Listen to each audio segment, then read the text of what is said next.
Paborito mga fish na. Hello.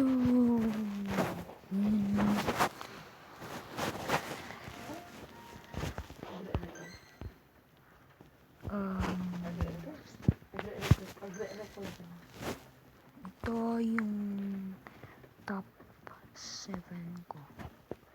Flareon, si Electabuzz, si Scyther, si Ponyta, si Eevee, si Clefairy, si Squirtle, si Pidgeotto. Sila.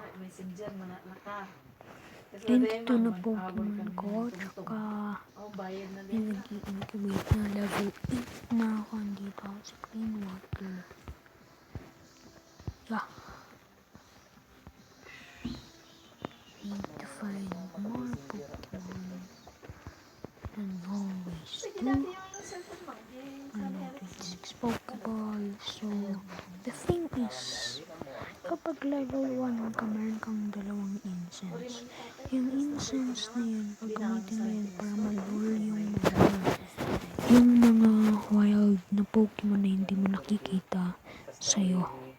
Para mahuli mo sila, para mas marami kang makuha ang Pokemon.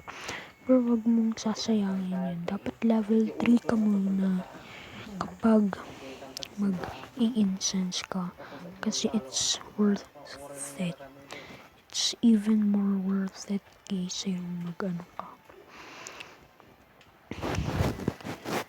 Bye-bye. Tapos kapag level 5 ka na, pwede ka na mag-visit ng isang gym. Executor, blah blah blah. Yung Eevee pwede palang mag-evolve sa tatlong kinds. Vaporeon, Flareon, at saka Jolteon. Yung name para sa Jolteon ay Spark. Kapag ni-name mo yung Eevee na i-evolve mo, magiging Jolteon. Ito yung side things. If you're a noob, you're a noob. It means hindi ka pa nakaka-Pokemon Go. Bye-bye!